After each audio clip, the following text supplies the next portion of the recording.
Alors, dans le cadre de la semaine de la qualité de vie au travail, je suis avec Juliette Savaris de NK. Bonjour Juliette. Bonjour. Alors, on a parlé précédemment du diagnostic QVT, on a parlé des indicateurs. Maintenant, on va mesurer les impacts. Alors, mesurer les impacts, comment, pourquoi, pour qui, comment communiquer, comment ça fonctionne? Donc, alors, l'accord national interprofessionnel stipule bien, parle d'évaluation. Donc, ça, c'est très intéressant et puis très en vogue, hein, puisqu'aujourd'hui, effectivement, il y a beaucoup d'indicateurs qui sont installés dans les entreprises donc pour mesurer des performances de projets, des performances de politique RH. Donc, concernant la qualité de vie au travail, c'est très important de faire la différence entre la mesure et l'évaluation.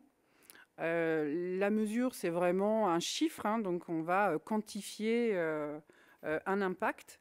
L'évaluation, c'est justement avoir une discussion autour de ce chiffre, parce que c'est ça qui va être intéressant. Alors, je vais plus m'expliquer. Oui, c'est pas le tout d'avoir les chiffres, il faut encore les comprendre. Il faut les comprendre, et puis surtout que chaque chiffre appartient à son contexte. On peut avoir le chiffre de la mobilité, par exemple, la mobilité professionnelle. Entre une zone rurale et en ville, une entreprise, elle n'aura pas du tout le même chiffre. Donc en plus, si elles essayent de se comparer, ça n'aura pas de sens. Donc en fait, ce qui est le plus intéressant dans les indicateurs, c'est effectivement l'évaluation, la discussion qu'on a autour. Là, j'intervenais dans une entreprise qui a déterminé par rapport à un baromètre QVT qu'elle a mis en place tous les 2 ans. Donc on verra l'intérêt aussi d'avoir ce baromètre-là. Elle a estimé, elle avait des très bons résultats, que tout ce qui était en dessous de 70% d'avis positifs sur le sujet, eh ben, elle voulait y travailler. Il y a des structures qui auraient dit non, moi tant que c'est pas 50, je touche pas. Pourquoi pas? Moi j'ai envie de dire, c'est tant que c'est de manière paritaire, discuté, créé et appliqué, ça je trouve ça génial. Donc au niveau des indicateurs, effectivement, pendant la mise en place de l'accord, on va en déterminer.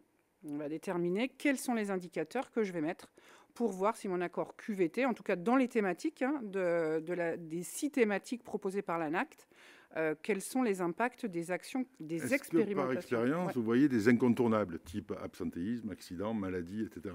Alors, ceux-là, ils sont déjà en place dans la structure. Donc, l'idée, c'est déjà faire le bilan de tout ce qui existe. Donc, effectivement, les indicateurs santé sont incontournables dans un accord QVT. Donc oui, l'absentéisme, les accidents, la santé, la sécurité. Donc il y a vraiment, on va dire, trois thématiques dans les indicateurs. Vous allez avoir tout ce qui se rapporte à la santé. Équilibre vie privée, vie professionnelle.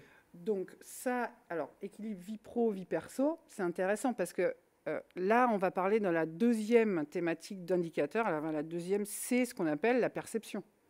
Vous et moi, on n'aura pas du tout la même perception de c'est quoi l'équilibre vie pro, vie perso, de par le parcours de vie, de par le genre, de par plein de choses. Donc ça, c'est ce qu'on appelle, c'est les indicateurs de perception. C'est hyper important de les mettre en place dans les structures, puisqu'on va demander aux salariés, c'est quoi leur perception. C'est important, parce qu'on n'a pas à dire leur perception est mauvaise ou pas. On leur demande, on part de là, on évalue de manière paritaire si cet indicateur d'impact est bon. Et le troisième groupe d'indicateurs, c'est ce qu'on va appeler le fonctionnement. Donc ça peut être la formation, ça peut être la mobilité, comme je vous disais, ça peut être vraiment le fonctionnement de la structure, ou même sur la production, des accidents produits ou de nombreuses pièces. Voilà, on va essayer de rendre cohérent. Alors, on ne va pas faire une usine à gaz, mais en tout cas, de manière paritaire, on va déterminer ces indicateurs. Est-ce que vous pouvez donner à certains qui nous regardent les bonnes pratiques? Alors, les bonnes pratiques, justement, ça va être vraiment déjà la concertation et on va dire le processus d'évaluation. Attention, c'est un grand mot. C'est-à-dire, quels sont les indicateurs qu'on observe, qu'on met dans cet accord QVT et à quel moment on les observe. C'est surtout, c'est comment, en fait, on va être sur 1 an ou sur 2 ans, en fonction de l'accord de méthode sur la démarche QVT qu'on va mettre en place.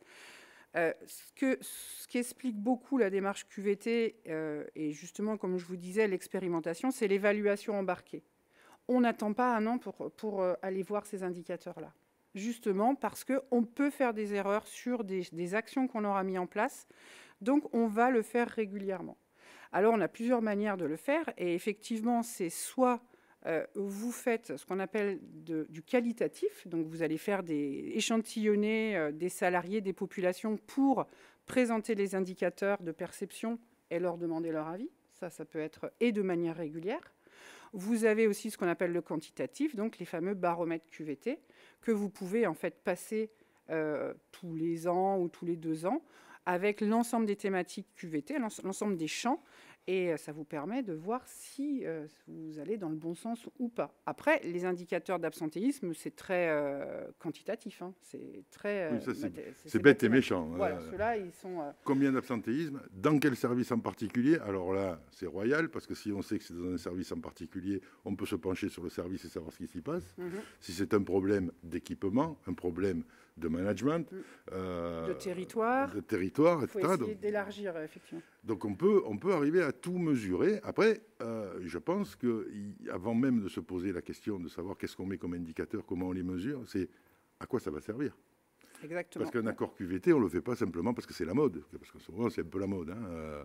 Le baby-foot, les massages, ça, c'est un peu la mode. Mais ça ne se limite pas à ça, un accord QVT.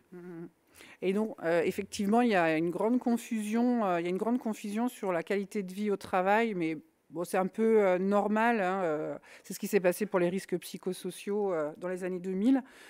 Effectivement, on mélange un peu la qualité de vie au travail, l'accord national interprofessionnel qui a été fait, la démarche qui a été créée par l'ANACT, hein, qui est un vrai processus itératif, systémique, qui a vraiment de belles vertus, en tout cas pour les structures aujourd'hui, et qui est complètement dans le contexte actuel de mutation.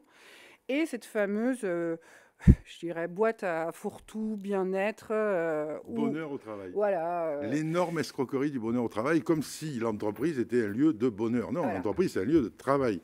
Après, si on y est heureux, c'est mieux. Les salariés ont le droit à une bonne qualité de vie au travail. Maintenant, le bonheur au travail, ça, c'est subjectif. S'ils s'éclatent dans ce qu'ils font, ils seront heureux. S'ils ne s'éclatent pas, il faut bien qu'ils gagnent leur vie, quoi. Complètement d'accord. Hein. Le travail reste une contrainte. Et on parle de bonheur, on parle de liberté aussi. Alors là, est-ce qu'on peut être libre au travail quand on a des contraintes et des procédures à respecter? Ça, c'est autre chose. Donc voilà, il y a une confusion entre les deux. Voilà, c'est important de savoir faire la différence. En tout cas, vraiment, ce que je recommande pour les indicateurs, c'est avoir une vision, avoir un processus d'évaluation des indicateurs. Voilà. Savoir prendre de la hauteur pour savoir les fixer, en discuter et surtout s'être fixé des objectifs et se mesurer par rapport aux objectifs, s'étalonner constamment. Voilà, et puis vraiment, ça n'appartient qu'à soi. Il y a beaucoup de benchmark, hein, justement, ça s'appelle comme ça. On veut se comparer aux voisins. Donc, ça peut donner une tendance, mais il faut être vraiment lié à son contexte, quoi. Il n'y a pas une entreprise qui se ressemble, il n'y a pas un parcours. Vous prenez une structure qui a eu 2 PSE dans son parcours et une jeune start-up, vous prenez les mêmes indicateurs, il n'y aura pas le même résultat. C'est juste normal. C'est pas la même population, surtout. Plein de contextes. Donc voilà, il faut en parler, il faut avoir une vision dans l'accord de méthode. Hein, donc effectivement, donc il y a l'accord QVT, mais ce que je préconise, c'est d'avoir un accord de méthode au démarrage, hein, pour dire comment je vais mettre en place mon accord QVT. Ça, c'est intéressant. Et dedans, il faut mettre, OK, voilà tels indicateurs qu'on va aborder, quand, et qu'est-ce qu'on cherche avec ces indicateurs-là. Et donc, on peut le faire de manière quantitative, qualitative, tout ça, c'est à être mis en place. Les bonnes pratiques, donc, c'est d'abord la méthode et la hauteur par rapport à l'objectif. Et la singularité, de ne pas l'oublier. Merci beaucoup, Juliette. Avec plaisir.